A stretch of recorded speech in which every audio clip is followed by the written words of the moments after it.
আসসালামু আলাইকুম রহমতুল্লাহি ওয়া বারাকাতুহু। প্রিয় দর্শক, আজকে এই ভিডিওতে চারটি গুরুত্বপূর্ণ হাদিসের কথা বলবো, তাই মনোযোগ দিয়ে হাদিসগুলো শুনুন।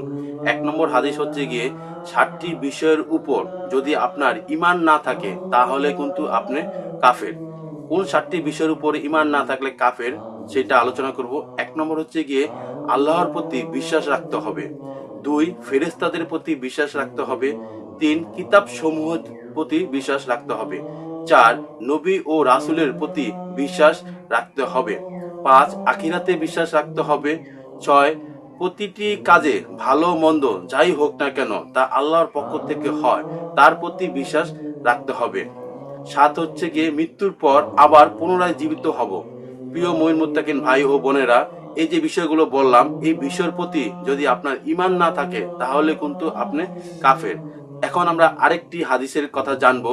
রাসূল পাক সাল্লাল্লাহু আলাইহি সাল্লাম বলেছে, যে ব্যক্তি অসুস্থ রোগীকে দেখতে যাবে তার জন্য 70,000 ফেরেশতা সকাল সন্ধ্যা দোয়া করতে থাকবে। রাসূল পাক সাল্লাল্লাহু আলাইহি সাল্লাম আরেকটি হাদিসে বলেছে, যে ব্যক্তি এই দুনিয়াতে কোনো ব্যক্তির দুঃখ কষ্ট দূর করবে, আল্লাহ পাক তাকে আখিরাতে তার দুঃখ কষ্ট দূর করবে। প্রিয় দর্শক, আরেকটি হাদিসের কথা বলবো। প্রিয় দর্শক, যখন গুনাহ করতে মন চাইবে তখন 3টি কথা মাথায় রাখবেন। 1 নম্বর কথা হচ্ছে গিয়ে আপনি যখন গুনাহ করবেন তখন মনে করবেন যে আল্লাহ পাক আমাকে দেখতেছে।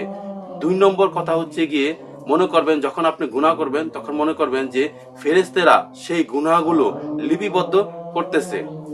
3 নম্বর হচ্ছে গিয়ে কিয়ামতের দিন যে পাপ করতেছেন তার হিসেব পঙ্খানুপঙ্খানুভাবে দিতে হবে। প্রিয় দর্শক, আরেকটি হাদিস হচ্ছে গিয়ে 7 ব্যক্তির জন্য ফেরেশতারা দোয়া করবে। এক ব্যক্তি, যে ব্যক্তি ওযু করে ঘুমাবে তার জন্য কিন্তু ফেরেশতারা দোয়া করবে। 2, যে ব্যক্তি নামাজের জন্য মসজিদে অপেক্ষা করবে। 3, প্রথম কাতারে নামাজ আদায় করা ব্যক্তি। 4 হচ্ছে গিয়ে রাসূল পাক সাল্লাল্লাহু আলাইহি সাল্লাম এর প্রতি দরুদ শরীফ পাঠ করা। 5 নম্বর হচ্ছে গিয়ে রোগী পরিদর্শন করা ব্যক্তি। 6 হচ্ছে গিয়া মুসলিম ভাইয়ের জন্য দোয়া করা ব্যক্তি।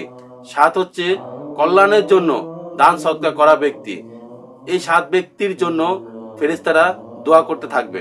প্রিয় মুমিন মুত্তাকিন ভাই ও বোনেরা, ছোট এই 4টি হাদিসের কথা বললাম, যে এই হাদিসগুলো মেনে আমরা জীবন চালাতে পারি তাহলে আমাদের জীবন এই পরকালও যেমন সুখ হবে, ইহকালও সুখ হবে। সুতরাং ভিডিওটি ভালো লেগে থাকলে অবশ্যই চ্যানেলটি সাবস্ক্রাইব করে দিবেন।